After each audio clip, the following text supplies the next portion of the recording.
candle centering. I do like the candle center. So we talked about femininity, tech stuff.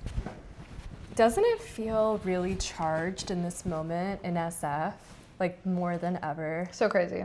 Yeah, I feel like we're in a hurricane and no one knows where things are going to land. And maybe the landing state isn't landing, it's just like higher velocity, which is even harder to conceptualize.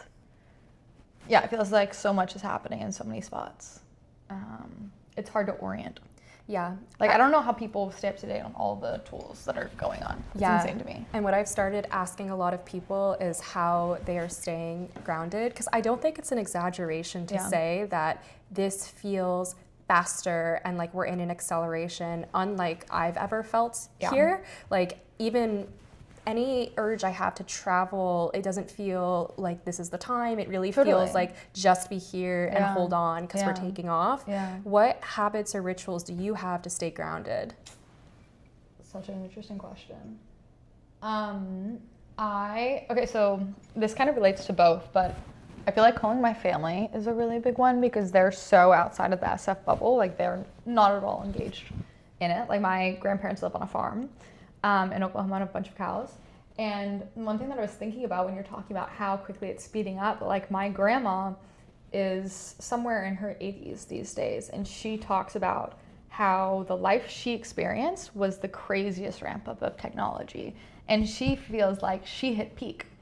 But if we were to actually like play that out and take some wisdom from a lot of the theories on how exponential technology is, it's gonna be so much crazier for us. So to conceptualize like outhouse for her, discovery of like getting to be in first cars and like now having iPhone and everything, like, and she is like a huge ChatGPT user and like loves Midjourney now. So she's what like a crazy life. Yeah, and the like playing that out for us is very hard for me to conceptualize on how different that will be. And even what sort of preparation that you should do for those changes. And I mean, kind of like what we were talking about earlier, I feel like the skill sets that you needed 5 years ago are gonna be so different than like what you need next year. Yeah. And I think there'll be a lot of ego disruptions in that. I don't exactly know what we should be focusing on yet. I have theories for it, but I'm curious what your theories are. I feel the first thing is any time I think on a cultural level, there's so much of a shift and like uncertainty and everything is really disorienting. It's to have community and check in and be really present with folks. And just from like an extremely woo-woo astrology point of view, we are apparently entering the age of Aquarius. A lot of folks are predicting this is going to be a really precipitous year. And fire horses today, fire right? Tomorrow. Okay. I can't wait. I had a really hard wood snake year. I can't wait for the wood snake to be gone. Actually, what is wooden snake versus fire horse? What are we leaving and The entering? wood snake was last year. Doesn't sound very exciting. For a lot of people, it was tough. I think it's hard because it's like where you're coming from and how you relate to the year. So I'm like I'm a fire sign. I have like a lot of fire elements. I want to go. So like the fire horse is very exciting to me to just be off to the races with things.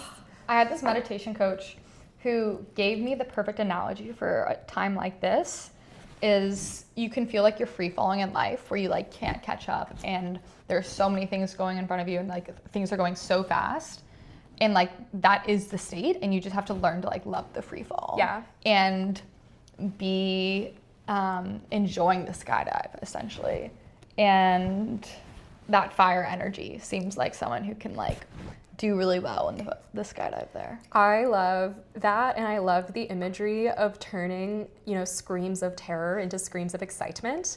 And there is this like Lil Wayne song lyric that's like, and I love Lil Wayne. That's like, what should I scream for? This is my theme park. And I always imagine SF when I think about that because it's like my second home. It's a very intense place for me, but it's also like our theme park. Totally. Like we're all in a cohort here. Yeah, I love that concept. I feel like energies have like siblings where you can easily switch into that other energy. So I feel like anxiety and excitement, very similar. I can convince myself when I'm anxious to get into excitement, but convincing myself to get from anxious to peace, quite difficult. But boredom to peace, a lot more doable.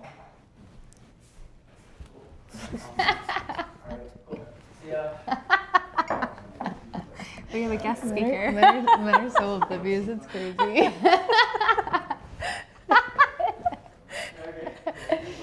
Bye, see you later. See ya. Awesome. So yeah, fire horse. I feel like the fire horse in SF in the next couple weeks is gonna be lit. Yeah.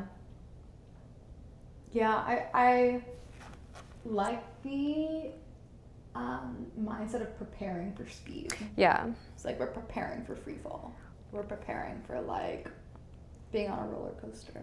I like the camaraderie aspect. Yeah. I grew up playing a lot of sports. I think when I feel faced with something that's quite daunting, the idea of that being cement for friendship across a team is like the most beautiful reframe of it. Totally. And I like thinking in SF that we all have a peer group and we are all in it together. And so I do think this is a time to really genuinely check in with people and see, like, be present in your body and give them space to talk about how they're feeling physically. Yeah, I feel like there's moments in time where there's more change, there's more novelty, and those memories hold more space in your mind. And to have that space be expanded with other people is also a really beautiful thing. I was talking to my grandpa, my other grandpa, who was talking about his favorite period of his life. I asked him what his favorite period of his life was for his 90th birthday. And he said being in war with my, like, comrades. Wow. And for him, that period of connection in depth was just so expansive and so deep. And I feel like in San Francisco, people go into the trenches with other people in their startup form factor, and they get so close with those people in those metaphorical trenches. And I think that's, like, actually quite a beautiful thing. Like, I think camaraderie across shared missions is one of the things humans are here to do. Yeah. I think we have this interesting balance here of, for sure, competition. Like, in a way, it feels like we're all in the same, like, college class. Yeah. But even deeper than that, there is, like, a deep respect that I feel for everyone here that's building within the founder archetype, because it's not easy. Yeah. And there's, like, so much pain, and it's like, even if I don't know what this person has had to struggle with, I know their struggle here. I know it's happening. Yeah. And so to feel connected in that way of, like, daring greatly does feel connective. And also just to have a competitor in the first place is, like, so fun. Yeah. Like, at MIT, we didn't really have much sports competition. We were, like, trying to think, like, Harvard was our sports competition, but they would, like, destroy us in any sport that we would go up to bat with them. So, like, having competition in the first place makes sports so much more interesting. It makes doing things with another group so much more fun. But I'm kind of with you on, like, the team sport. Like, I like being in competition with my team. Yeah. Like, going up solo to bat in competition is a little bit different of a feeling. You know, I feel like now that we're talking about this, things are going to keep accelerating. That feels very true. Yeah. For me, like, a good grounding mantra is, like, we are all ultimately on the same team. Yeah. And to, like, be a good teammate to people. Yeah. And to, like, lean into the camaraderie that's going to exist. Yeah. How do you feel like people are not well prepared for the acceleration?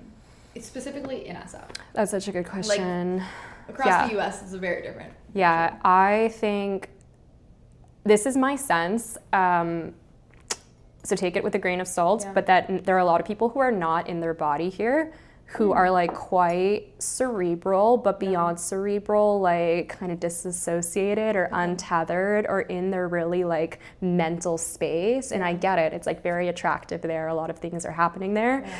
But there are things you can't know by thinking your way to them. There are things you could only know in your body or by being grounded. And, like, we can give ourselves story after story, but peace does exist in the body and in the heart.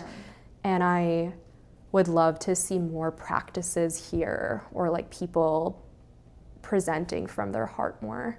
Do you feel like New York is stronger at embodied heart forward essence? You know, like New York is home. Yeah. I identify as a New Yorker. For me, yeah, there's a lot of heart there and a lot of creativity. And I feel like that city is in my nervous system, like it's co-intertwined.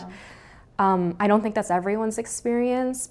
I gotta say, like New York, I'm just like the heart on people. And it is a testament to the deeper you go in your heart, the like fiercer you can be. Yeah. Like being in your heart doesn't mean you're getting taken advantage of, like quite the opposite. When you live from your heart, nothing can touch you. Like you become kind of invincible.